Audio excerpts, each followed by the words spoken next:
Il y a ce moment précis, invisible aux yeux des autres, où tu doutes. Pas devant les autres, pas dans la lumière, mais seul, le soir, quand le masque tombe. Tu sais, ce moment où tu te demandes si tu es assez. Assez compétent, assez beau, assez intéressant. Ce moment où une voix dans ta tête te murmure « tu n'y arriveras pas ». Et si je te disais que cette voix te ment et qu'elle n'a jamais eu raison? Aujourd'hui, je vais t'apprendre à la faire taire. Pas avec des phrases toutes faites, pas avec des conseils qu'on entend partout, mais avec des vérités profondes, parfois dérangeantes, qui changent une vie. Tu sais, on croit souvent que le manque de confiance, c'est juste une question de timidité ou de mauvaise estime. Mais c'est bien plus sournois que ça. C'est un virus silencieux. Il s'infiltre dans tes relations, dans tes projets, dans tes décisions, jusqu'à saboter ton potentiel sans même que tu t'en rendes compte. Je vais te parler de 12 méthodes puissantes, atypiques, parfois même contre-intuitives, pour reconstruire ton assurance intérieure, celle qui ne dépend pas des autres. Tu penses manquer de confiance? Et si je te disais que ce n'est pas un manque, mais une mémoire? Tu vas comprendre. Mets-toi à l'aise et écoute ce qui va suivre. Reste bien jusqu'au bout, car il y aura un conseil bonus qui va certainement t'aider à ouvrir les yeux. La confiance en soi n'est pas un cadeau, c'est une architecture, et tu en es l'architecte.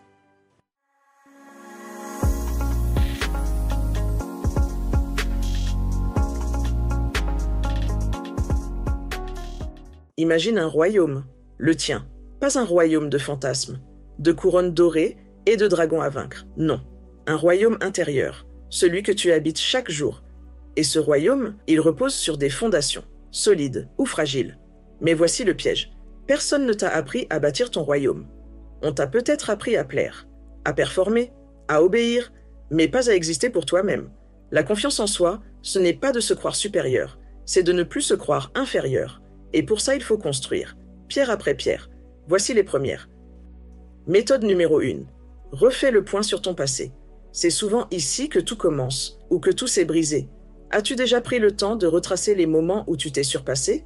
Même les plus simples, le jour où tu as osé dire non, le jour où tu t'es relevé malgré la peur, le jour où tu as survécu à quelque chose que tu ne pensais pas pouvoir traverser. Fais cet exercice. Crée la ligne de vie de ta force. Liste 5 moments où tu t'es dépassé, même dans des petites choses. Pourquoi? Parce que ton cerveau a oublié de quoi tu es capable. Par exemple, j'ai survécu à un burn-out. J'ai aidé un proche dans la galère. J'ai déjà osé dire non. Ce que tu as fait une fois, tu peux le refaire. Ce n'est pas du vide que tu pars. Tu as déjà des fondations, tu les as oubliées, c'est tout. Méthode numéro 2, sépare ta valeur de tes résultats. Tu n'es pas ton CV, tu n'es pas tes likes, ni tes abonnés, ni la validation extérieure. Tu n'es pas non plus ton échec d'hier. La majorité des personnes qui manquent de confiance confondent leur valeur profonde avec leur ego social. L'ego veut briller, la confiance veut juste être. Tu n'as pas besoin de prouver ta valeur. Elle est là, intrinsèque, comme une étoile qu'on n'a pas besoin d'éteindre ou d'allumer. Apprends à dire « je vaux quelque chose », même quand je me plante. Méthode numéro 3. Change la façon dont tu te parles. Tu es la personne à qui tu parles le plus chaque jour. Mais comment et avec quelles armes? Chaque pensée est une brique. Soit elle renforce ton royaume, soit elle l'effrite. Commence à t'observer, pas à te juger. Observer. Tu te parles mal? Tu te casses tout seul? Change ça, pas demain, aujourd'hui. Au lieu de te dire « je suis nul », dis-toi « je suis en train d'apprendre ». Simple, basique, mais ton cerveau écoute. Commence à parler à ton toi intérieur comme à un enfant que tu aimes. Tu ne dirais jamais à cet enfant « tu es un incapable ». Tu lui dirais « tu vas y arriver, regarde déjà ce que tu as fait ». Tu mérites cette même bienveillance. Méthode numéro 4. Déconstruire le syndrome de comparaison. Regarde autour de toi. Combien de fois par jour compares-tu ta vie à celle des autres? Sur les réseaux, au travail, avec tes proches, dans la rue, dans ta tête? Et si je te disais que la comparaison est une illusion construite sur du vide? Ce que tu vois chez l'autre, c'est le résultat. Mais ce que tu ne vois pas, c'est le prix qu'il a payé, les nuits blanches, les blessures cachées, et surtout, tu ne sais pas si ce qu'il vit est fait pour toi. Voici un nouvel ancrage. Je ne suis pas en retard. Je suis à l'heure pour mon propre destin.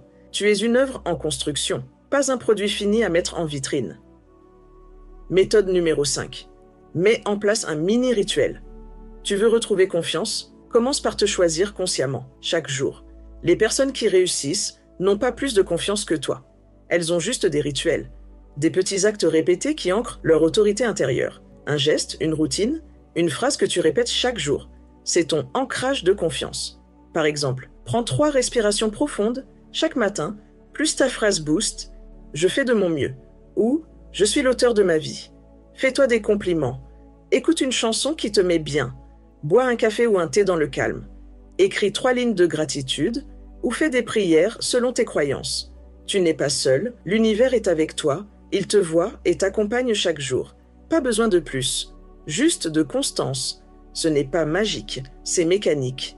Le cerveau croit ce que tu répètes, et ce que tu répètes devient ton identité. Parfois, ce n'est pas l'échec qui détruit la confiance, c'est l'interprétation que tu fais de cet échec. Tu as commencé à bâtir une idée, un projet, une image de toi que tu voulais plus forte, plus sûre, plus libre, mais un jour tout s'effondre, et l'effondrement n'est pas toujours visible. Il ne fait pas toujours de bruit. Parfois, il se glisse entre les silences, dans les déceptions, dans ce sentiment d'avoir donné sans recevoir. La vérité, la confiance, ce n'est pas quelque chose qu'on perd, c'est quelque chose qu'on enterre. Il y a toujours un moment où l'on se dit « cette fois, c'est la bonne ». Tu te mets à écrire, à créer, à parler, à rêver. Tu fais ce pas, tu lances cette initiative. Tu crois enfin en toi, du moins tu essaies. Et là, il suffit parfois d'une seule phrase. Tu es sûr de toi? Franchement, tu crois que ça va marcher? Ces phrases, elles s'inscrivent dans le marbre. En plus, elles ne sont pas prononcées par des ennemis. Elles viennent souvent de proches, de figures d'autorité, de ta propre famille, d'amis, et elles deviennent des enclumes accrochées à ton potentiel. Il existe 3 types de blessures qu'il te faut analyser et comprendre, car elles détruisent la confiance plus sûrement que n'importe quel échec. La blessure de l'humiliation. Tu as été rabaissé, exposé, ridiculisé, et dans ton esprit, tu as fait le raccourci. Je ne mérite pas d'être vu. Résultat, tu te caches, tu minimises tes réussites et tu as peur de briller. La blessure du rejet. On ne t'a pas choisi, on t'a mis de côté, ignoré, et tu en as conclu « je ne suis pas assez ». Résultat, tu évites de demander, tu n'oses plus proposer, tu préfères te priver plutôt que d'essuyer un non. La blessure de la trahison. Tu as fait confiance et tu as été trahi par un parent, un partenaire, un mentor. Résultat, tu doutes de ton propre jugement. Tu n'oses plus t'engager pleinement. Tu te méfies de tes élans. Ces blessures créent une voix intérieure perverse. Elle dit « Fais attention, protège-toi, ne te montre pas trop, reste petit, c'est plus sûr. » Et tu commences à devenir ton propre bourreau. Tu n'as même plus besoin que les autres te freinent. Tu le fais tout seul. Tu retardes, tu doutes, tu procrastines, tu te juges. Et c'est ainsi que le projet tombe à l'eau, non pas parce qu'il était mauvais, mais parce que tu t'es retiré avant même d'essayer vraiment. Ce n'est pas quand tout va bien qu'on bâtit la vraie confiance. C'est quand on décide de se relever, alors qu'on doute encore. Il y a un moment où tu touches le fond. Pas le fond visible, le fond intérieur. Celui où tu n'as même plus envie d'essayer. Mais c'est là, dans ce silence brutal, que naît quelque chose. Un battement, faible, mais présent. Une intuition qui dit « Et si je recommençais, juste pour moi ?» C'est ici que commence le rebond. On continue avec la 6e méthode. Méthode numéro 6. Avance même avec la peur. La confiance, ce n'est pas ne plus avoir peur, c'est faire quand même. Dis-toi, je n'ai pas besoin d'avoir confiance pour commencer. Je commence pour l'avoir. Voici une phrase puissante que tu peux garder en toi comme une brique indestructible. Ce que j'ai traversé m'a préparé à ce que je vais devenir. Pas besoin d'oublier tes blessures, utilise-les. Fais de ton passé une fondation, pas une prison. Méthode numéro 7. Le miroir inversé. On t'a dit de te dire « je suis confiant », mais tu n'y crois pas. Et c'est normal, ton cerveau rejette une affirmation trop éloignée de ta réalité. La clé, accepter la peur et avancer avec elle. Remplace « je suis confiant » par « même quand j'ai peur, j'agis. Même quand je doute, je progresse ». La prochaine fois que tu hésites à faire quelque chose qui t'effraie, dis simplement « je le fais quand même » et observe comment ton système nerveux s'adapte.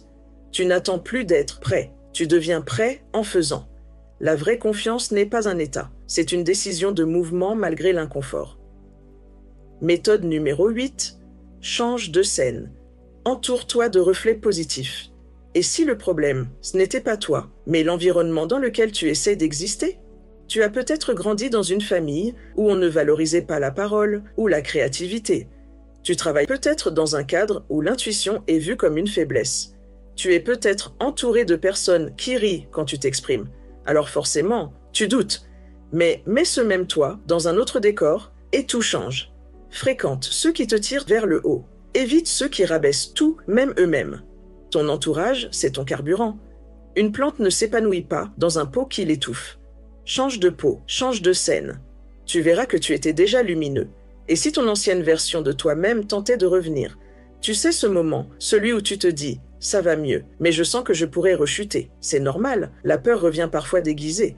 Elle ne veut pas te détruire, elle veut te protéger. Mais rappelle-lui que tu es en sécurité, que tu as changé, que tu n'es plus dans le même monde qu'avant, et avance. Méthode numéro 9. Le reflet social conscient. Ce concept simple et bouleversant rejoint la méthode 8. Tu deviens la somme des personnes qui t'entourent émotionnellement. Tu crois que les gens te jugent quand tu doutes? Non, ils te trouvent humain. Dire « je galère mais j'avance » ne fait pas de toi un faible. Ça fait de toi quelqu'un de vrai. Alors pose-toi cette question. Qui, dans ma vie, me donne l'impression d'être plus grand? Et qui, au contraire, me fait douter de ma valeur chaque fois que je m'exprime? Tu n'as pas besoin de virer tout le monde, mais tu dois choisir consciemment tes environnements d'élévation. Rejoins des cercles qui nourrissent. Fréquente ceux qui célèbrent ta lumière, pas seulement tes efforts. Pas pour être flatté, mais pour réapprendre à te voir autrement. Méthode numéro 10. Ose montrer ta vulnérabilité. Partager, ce n'est pas se plaindre. C'est offrir une vérité humaine pour qu'elle devienne un pont au lieu d'un mur. Quand tu dis « je suis en train de reconstruire ma confiance », tu n'affiches pas ta faiblesse. Tu inspires la permission aux autres de le faire aussi. Quand tu dis « j'ai peur, mais j'avance », tu n'es pas en train d'avouer un manque. Tu incarnes un courage qui touche profondément. Regarde autour de toi. Les personnes qui t'inspirent sont souvent celles qui osent dire « moi aussi j'ai douté ». Pourquoi ne pas devenir cette voix pour quelqu'un d'autre? Méthode numéro 11. Accepte que ce ne sera pas linéaire. Tu vas progresser, reculer, douter, avancer. C'est normal, ce n'est pas un bug. C'est le processus. Tu n'as pas besoin d'aller vite, tu dois juste continuer. Le temps passe et rien n'est figé. Comme le disait Héraclite, aucun homme ne se baigne 2 fois dans la même rivière, car ce n'est pas la même rivière et ce n'est pas le même homme. Tant que tu maintiens ta barque grâce à tes décisions quotidiennes, tes gestes simples, tes rituels puissants, tes changements de décor, tu verras que ta confiance se renforcera. Et surtout, souviens-toi d'une vérité, tu as le droit de recommencer. Méthode numéro 12. Transforme ton passé en force. Arrête de voir tes échecs comme des preuves que tu es nul, vois-les comme des entraînements. Ce que tu as traversé t'a préparé pour ce qui va arriver. Fais confiance au processus. Tu ne peux pas bâtir une confiance solide si tu passes ton temps à te voir dans les yeux de ceux qui ne te comprennent pas. Et pourtant, c'est ce que beaucoup font. On cherche à être validé par ceux qui nous critiquent. On s'épuise à convaincre ceux qui nous jugent. Stop, entoure-toi de reflets puissants. On guérit seul, mais on devient puissant ensemble. L'illusion de la phrase « je dois le faire seul ». C'est un mensonge très répandu, surtout chez les personnes indépendantes ou blessées. Si je demande de l'aide, c'est que je suis faible. Je ne veux pas déranger. Je dois mériter ma place avant de parler. Non, la confiance n'est pas un parcours d'ermite. C'est un voyage de résonance. Il y a quelque part quelqu'un qui vit ce que tu vis et qui a besoin d'entendre que toi aussi tu passes par là. Tu n'as pas besoin d'être confiant pour rejoindre les autres. Tu deviens confiant en rejoignant ceux qui marchent avec toi. Et ce lien, cette vibration collective, c'est ce qui va te faire passer au prochain niveau, celui où la confiance devient plus qu'un état, elle devient une philosophie de vie. Voici la méthode bonus dont je te parlais au début de ce podcast. Identifie ta zone de génie. La confiance en soi ne se reconstruit pas dans le vide, elle naît dans l'action alignée. Et pour ça, tu dois identifier ta zone de génie. Ce truc que tu fais naturellement, qui te rend vivant, que les autres remarquent sans que tu t'en rendes compte. Trop de gens cherchent à s'améliorer là où ils sont médiocres, au lieu de magnifier ce dans quoi ils sont déjà brillants. Dresse une liste de ce que tu fais facilement, avec plaisir, avec impact. c'est là que tu deviens dangereux, c'est là que tu deviens libre. Tu n'as pas besoin d'attendre que le brouillard se dissipe. Il suffit parfois d'allumer une petite lampe en toi.